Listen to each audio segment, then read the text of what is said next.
But what's insane is these people are they're brainwashed into believing that people believing polls. Yeah, but also so they just think that. Hello everyone, I'm Felipe. I'm Lillian. And we are the Postmodern family. We are Americans living in the UK reacting to Great Britain. We make 5 new videos a week, so hit that subscribe button now.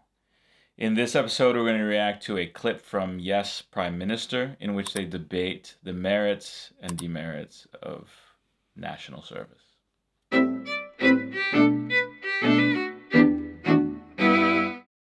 Okay, as often, I think we just need the box set for this because the writing is so good and so on point.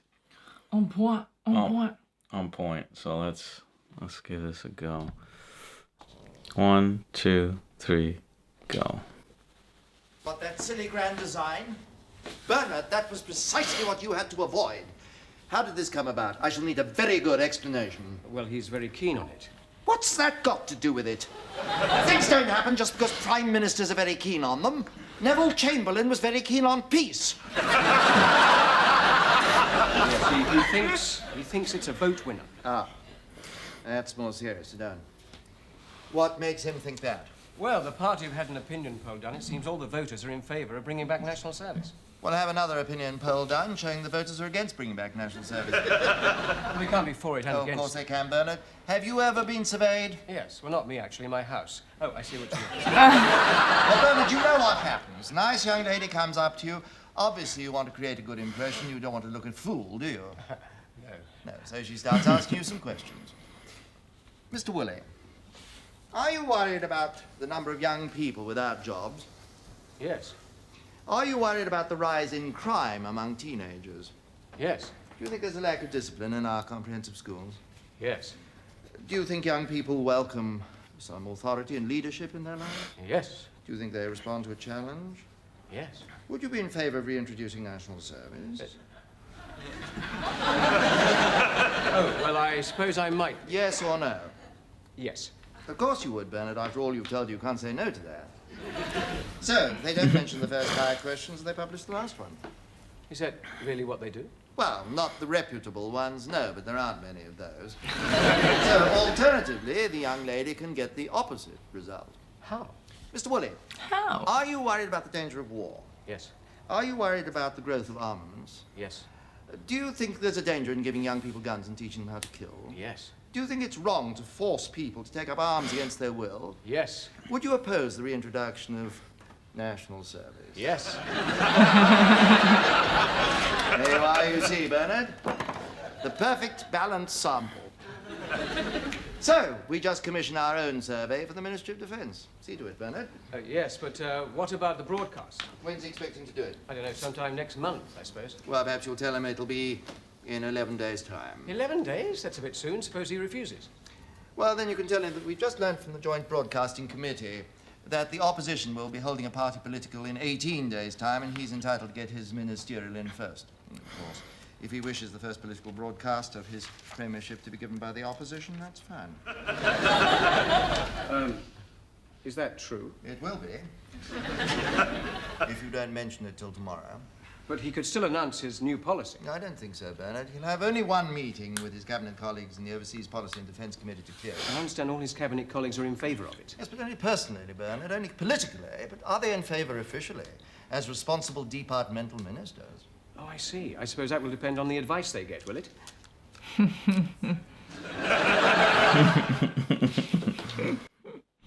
I see.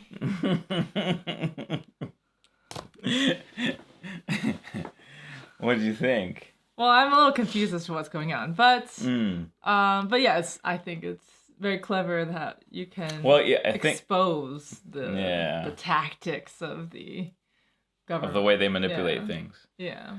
Yeah, so it seems like the Prime Minister is going to announce that he's bait for the reintroduction, and he wants to stop it. Right. And they're trying to maneuver the timings of things and make sure he doesn't announce it before they can get at, stopping him. Uh-huh. I think that's what I gather anyway. But what's interesting is, the way that they set up the poll question. Yeah. I think if we I was thinking of an example in my head while that was happening. around the cooties jab. And it goes something like this. So, ready? Are you in favor of protecting other people? Yeah. Do you care about others besides yourself? Yes. Do you think it's important for people to come together as a community and deal with the crisis together? Yeah. Mm-hmm. So, are you in favor of taking some medicine that would help further those goals? No. Right? Or the other way.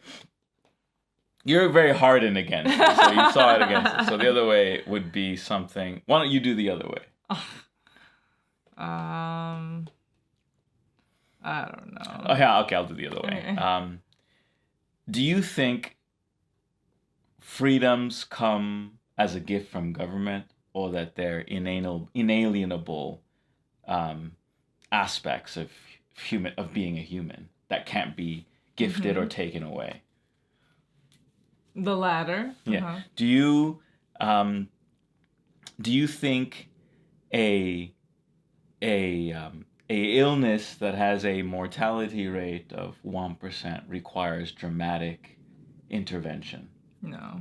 Do you think that medicines that are experimental and for which experts say we must thrust them upon the people in order to see how safe they are safe to take? No, maybe. Do you think that you should have to show papers that to enter a store, to go to the mall, to live your normal life, to experience your normal inalienable freedoms? Do you think you have to get permission from government to live those freedoms out? No. So are you in favor of taking a medicine by force in order to keep the freedoms that can't be taken or aren't to be gifted to you? No, obviously. Yeah. In order to thwart a pandemic that has less than 1% mortality rate. So, and then they just published the last question. Right. Are you for mandatory badges? Right. Or are you against mandatory badges? It's just, I think we all know now. I think we didn't know before this happened that surveys were not reliable. I think people for a long time thought surveys and statistics are reliable and that you could repeat them, but no, they're very subjective and they also inform the result. But people have been persuaded that not only is it meaningful to determine what is the consensus on a topic, even though that consensus can be manipulated, but they've been persuaded somehow that even science is done by consensus. That if they take a poll of the 100 leading scientists on a question, and if 99 out of those 100 say the answer is this, then that's the answer. It is insane how the way of thinking and rationality and logic now has shifted completely to, well, let's take a poll of scientists on global warming. Well, let's take a poll on scientists on the cooties. Well, let's take a poll on scientists on whatever, on gender. Yeah, that's not what science is supposed to be, right? It's supposed to be something that's repeatable and and verifiable. Yeah. So if there's only one individual who is correct, then it doesn't matter if there are 99 that are incorrect. Yeah. So this absolute insanity of truth by consensus is a perversion of the mind and of arriving at facts. So I think it's even worse because it's all in the name of science. I mean, if they were just more truthful and said, well, this is our political consensus. Then okay, I believe you that that's what you want us to think. But to then discount everyone who doesn't agree with your opinion because you claim that your opinion is science. Yeah. Then that's just incorrect. All they throw out is like, well, I guess you're against science. Yeah. Because 99% of scientists believe this. It's not about the belief of scientists.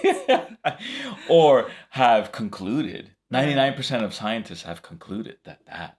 Right. And so that is the fact. But the truth about this vaccine is that we are still seeing the results, right? It's not been time tested. We're still in the middle of the second year of still in the first year of testing. So, testing on a large population. Maybe they've done years of testing on animals or whatever, but but on humans, this is the human trial, basically. Yeah. They did do 3 months or something, didn't they? Or what was it, 6 to 9 months ahead? When did they start developing, wasn't it? I don't know. I think it was from the start of 2020 when the pandemic hit. Yeah. Because we came out of the first lockdown just when we got back from the U.S. in March. But what's insane is these people are they're brainwashed into believing that people believing polls. Yeah, but also so they just think that they just believe polls. But not just that, they have an opinion now about what people are like if they don't agree with the general consensus or the media. Yeah. And so did you see that video of the lady on the airplane who's like, I'm not going to sit down? She's like freaking out. He's not. Oh, there's someone next to her who didn't. Vaccinated, right. you know? Yeah. And she just was going hysterical, and they had to just get rid of her. They got rid of her? Yeah, they got rid of her. They said that we do not discriminate based on that. Everyone here was tested, and that's the requirement. Yeah. And so you have to leave now. So she got kicked out of the plane. Yeah. But there's that, and then you can see it all over Facebook, the social media. People are dead scared of unvaxxed people. Yeah. And that's a shame, because that's not scientific. Yeah. Anyway.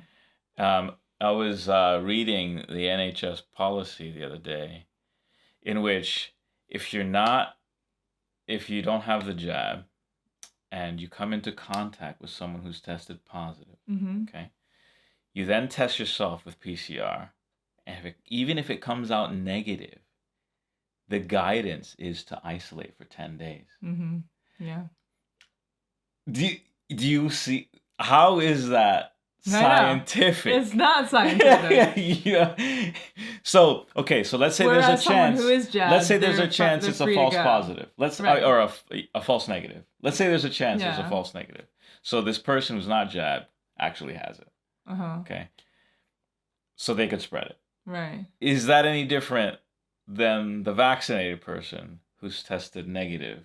But they can go. They don't have to isolate. No. So, I mean, correct. A vaccinated person would not have to self-isolate. The difference is actually in favor of the vaccinated person self-isolating, because they're the ones who will suppress any symptoms better, supposedly, than the non-vaxxed person. So technically, they probably should be the ones isolating, because their symptoms might present later or are suppressed. Whereas an unvaxxed person, supposedly, doesn't have that protection and would show symptoms earlier. I think the point is the vaccination has no impact on whether you catch it or whether you spread it. Yeah, and if you tested negative, then you're negative. So all it is a therapeutic treatment in case you get it. Yeah. So the idea that you'd have to anyway, the whole point is truth is now done by consensus, and it's a complete perversion. And I think this is very poignant. It just shows how it's done. Yeah, it just shows how it's done. And that it's reality. And that's it's emotion based. It's a manipulation, basically. But now that has entered the realm of science is insane. Yeah. Thanks so much for watching this episode. We hope you enjoyed it. Leave in the comments whether you agree and support national service or whether you disagree. Thanks. Bye. See you.